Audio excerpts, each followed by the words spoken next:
Bonjour, c'est Romain Mousset. Aujourd'hui, je vous présente un livre, Mon chien est heureux de Monsieur Joël Dehaas. C'est un ouvrage paru en 2009 aux éditions Odile Jacob. Il fait 197 pages et coûte 21,90 €. Alors, petite parenthèse tout de suite, pour les personnes ayant découvert ma chaîne YouTube et les deux précédentes notes de lecture depuis la vidéo de présentation de Jérémy Saranda, sachez que je vais effectuer une note de synthèse des deux précédents ouvrages en vous proposant une nouvelle grille de lecture. Je vais effectuer cela dans le courant du mois pour que dès le mois prochain, en sortant ma nouvelle note de lecture sur ma chaîne YouTube, il n'y ait aucun décalage entre les vidéos synthétiques de la Team Capdog et les vidéos plus développées, plus denses de ma chaîne YouTube. Je pense même d'ailleurs effectuer les vidéos synthétiques de la Team Capdog en avant-première de ma chaîne YouTube. Je les mettrai en ligne, je pense, un jour avant les vidéos plus longues de développement, afin de permettre à la Team Capdog d'avoir cette exclusivité et pour les personnes désirant après regarder la version développée de s'imprégner déjà précédemment de la version synthétique. Voilà. Donc Mon chien est heureux et Tout sur le toutou seront donc développés ce mois-ci. Vous aurez donc deux vidéos au lieu d'une et dès le mois prochain tout reviendra dans l'ordre avec donc des livres nouveaux. Alors une petite présentation de l'auteur dans un premier temps. Comme d'habitude, Joël Dehaas est un vétérinaire comportementaliste belge exerçant à Bruxelles. Il a été diplômé docteur en médecine vétérinaire de l'Université de Liège en 1979, diplômé ensuite de la Société royale belge d'homéopathie en 1983, diplômé encore médecin vétérinaire comportementaliste en 1998 et enfin certifié en systémique et thérapie familiale en 1998 également.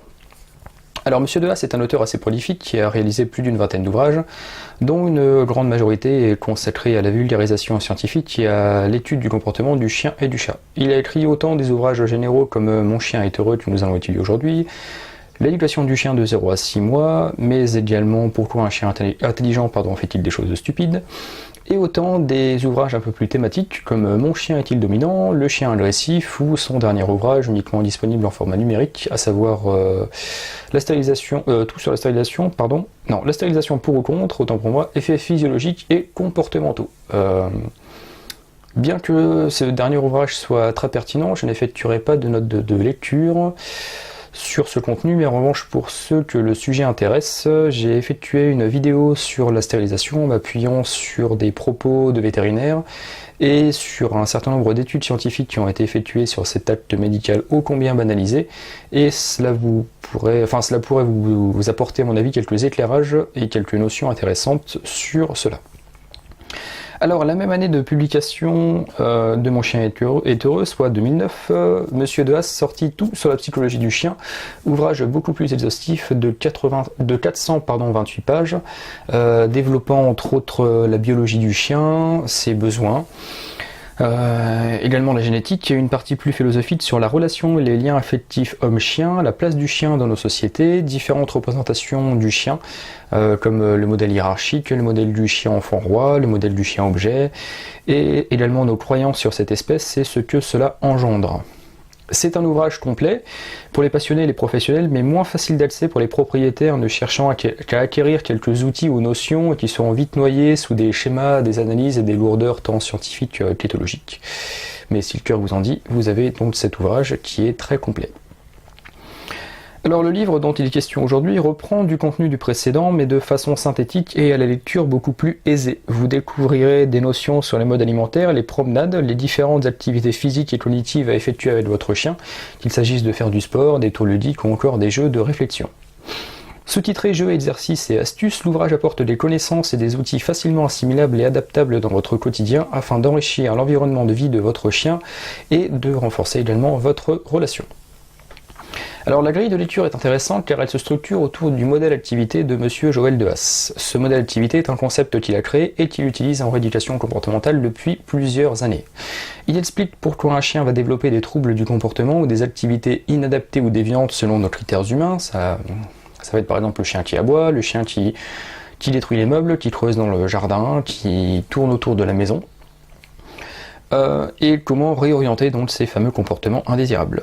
Il va parler de l'inadaptation de la punition et de l'intérêt d'un accompagnement positif et bienveillant et de l'efficacité de cette méthode. Selon ce modèle d'activité, donc, en prenant en compte les tendances comportementales selon la race, les tempéraments propres à chaque individu et leur état de santé, on peut structurer et définir l'activité générale de son chien sur une journée de 24 heures, nous expose M. De Haas. Cette activité générale se divise en sous-activités, certaines s'additionnant, d'autres prenant plus d'importance que d'autres dans l'échelle de temps, et d'autres encore ne se présentant pas.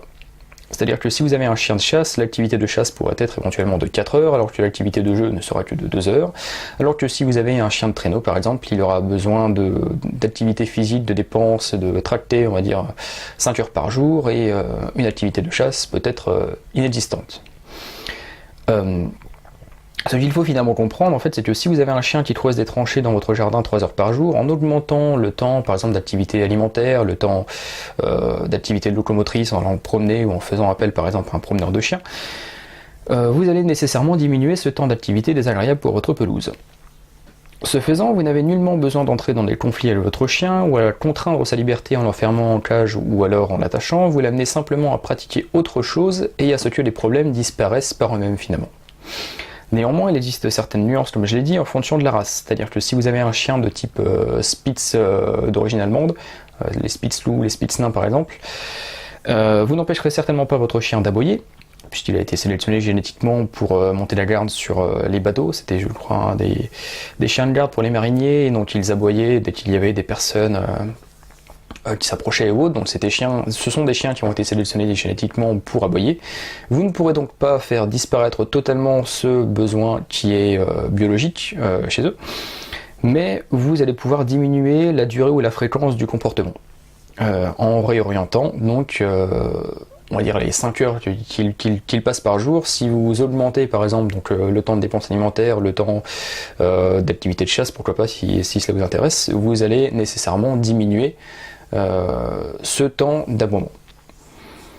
Donc divers développements également vous permettront d'apprendre que les chiens errants ou les canidés sauvages étudiés dans le cadre d'études éthologiques ont une activité alimentaire de 5 heures en moyenne.